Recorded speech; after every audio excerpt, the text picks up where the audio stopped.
EVM machine के द्वारा वोटों की चोरी हो रही है, ये बात सारे देश के लोगों को समझ में आ रही है।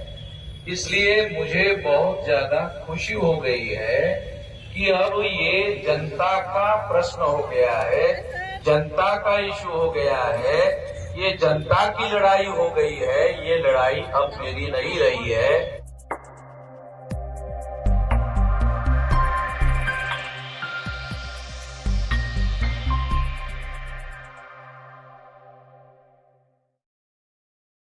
बताने के लिए मैं आई हूँ। मैं अपने दिल से कह रही हूँ, इसमें आपको सुयश मिलने वाला है। अभी तक जो मैंने भाषण सुने हैं वो भाषणों में हिटलर कभी नहीं आ सकता है, वो आज आपने मुझे बता दिया है।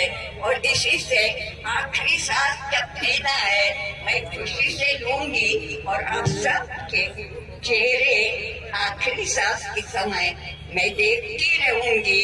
फिर से जब बताऊंगा। चित्रेदाई, आपका बहुत बहुत आभार, आपने आशीर्वाद दिया।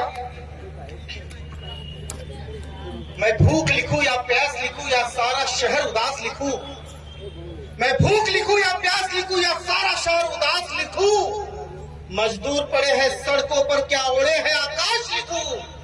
अरे जी करता है आग लगा दूं इस शहर को और एक नया इतिहास लिखूं, और एक नया इतिहास लिखूं। इतिहास लिखने के लिए बाम सेब के राष्ट्रीय अध्यक्ष माननीय वामन मेश्राम, इनको मैं आमंत्रित करता हूं, वो अपना अध्यक्षीय भाषण याद दें।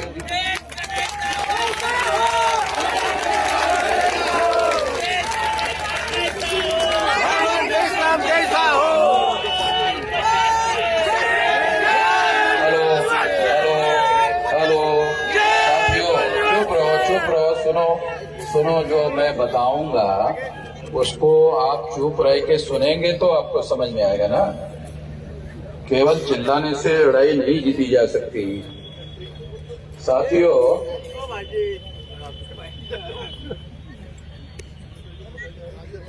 ईवीएम मशीन रिकॉर्ड कर रहा हूँ, जामर लगाया हुआ है, विरोध में सबके नेट बंद चल रहे हैं। जामर लावला देश भर में गेलं नाही पाहिजे म्हणून जामर लावला, लाईव्ह लागला, पाहिलं नाही पाहिजे लोकांना। आंदोलन शुरू हो रहा है और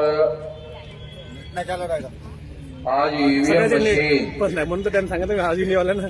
और उसके विरोध का जो आंदोलन है वो एक नेशनल इशू हो गया है, राष्ट्रीय इशू हो गया है। और ये इशू आने वाले समय में, बहुत लंबा समय नहीं है चुनाव को, 2024 का चुनाव कुछ ही दिन में घोषित हो सकता है। इसलिए इस आंदोलन को बहुत जल्दी से जल्दी सारे देश भर में फैलाने की जरूरत है। हम लोग इस काम के लिए लगे हुए हैं। 2014 को जब मैंने ईवीएम के विरोध में अभियान और जागरण शुरू किया, तो बहुत सारे लोग मुझे कहते थे ये वामन मेश्राम तो सेंसिबल आदमी है, ये ईवीएम के विरोध में, वोटों की चोरी ईवीएम के द्वारा हो रही है, ऐसे कह रहे हैं। ये बात गलत है, ऐसा लोग मुझे कहते थे। मगर आज मैं यही चाहता था, ये लड़ाई जनता के होते है। और उससे भी बड़ी खुशी की बात ये है कि कोई ऐसा संगठन नहीं है SC, ST, OBC माइनॉरिटी का देश में आज के तारीख में कोई ऐसा संगठन नहीं है जो ईवीएम के समर्थन में है। सारे के सारे लोग ईवीएम के विरोध में। ये बात भी हम लोगों को ठीक से समझना होगा। दूसरी और एक बात, बहुत सारे लोग SC, ST, OBC के बहुत सारे लोग बीजेपी को वोट देते, वो लोग भी मेरे पास आते हैं। जो बीजेपी को वोट देते वो मुझे कहते कि हम भी ईवीएम के थ्रू। देखो नेशनल मीडिया वाले आगे ऐसे ऐसे करो आर्टिकल। तो मैं उनको कहता हूँ मेरे पास आकर क्यों बोल रहे हैं? जामर लगाया, रिकॉर्ड कर रहा हूँ। अकेले लाइव नहीं मेरे पास दिखेगा। आकर क्यों बोल रहे हो? तुम जो विरोध कर रहे हो मुझे बता रहे हो, मुझे मालूम हो रहा है कि तुम विरोध कर रहे हो, वो बीजेपी के अंदर समर्थन में, तो कम से कम सोशल मीडिया में देखो। अखबार में अगर चक्कर नहीं आता है, टीवी में चक्कर नहीं आता है, तो सोशल मीडिया में लिखो। साथियों, ये बात मैं आप लोगों को इसलिए बता रहा हूं क्योंकि ईवीएम जो मुद्दा है ये आज नेशनल इशू हो गया है। क्यों हो गया? हम लोग संविधान बचाने की बातें करते रहते हैं। 84 में कांग्रेस ने मान दो बीजेपी को बदल दे, बीजेपी को बदलने के लिए कांग्रेस को लाना पड़ेगा, लाना पड़ेगा। मान लो आप बीजेपी के बदलने के लिए कांग्रेस को नहीं लाना चाहते हो, क्या विकल्प है? तो इसलिए मैं एक और बात कहना चाहता हूँ। ज्यादातर लोग सारे देश भर में 2024 के चुनाव के बाद ये प्रचार हमारे अपेक्षित लोगों के द्वारा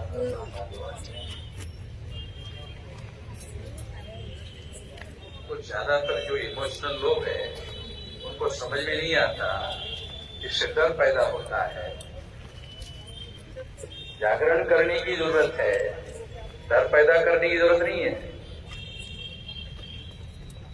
कितने लोगों को ये बात समझ में आती है? जागरण करने की जरूरत है, डर पैदा करने की जरूरत नहीं है। मान लो आप अपने प्रचार के द्वारा डर पैदा करते हो कि 2024 के चुनाव के बाद दोबारा चुनाव होने वाला ही नहीं है, तो डर पैदा करने वाली बात है।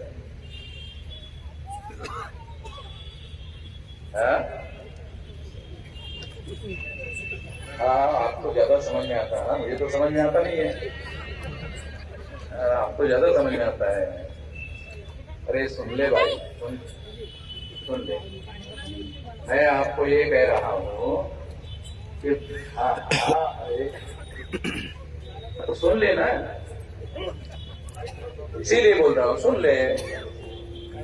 मैं आपको कोई गलत बात नहीं बता रहा हूँ, मैं ये बात कह, सुन ले तो सुन तो ले, तुमको भी अपनी बात कहने का अधिकार है। मैं अरे अरे अरे रो मत, सो बहन बैठे रहो। मैं आपको ये कह रहा हूँ कि 2024 के बाद चुनाव होने वाला ही नहीं है, बहुत गलत बात है। ऐसी बात कह के लोगों में डर पैदा मत करो।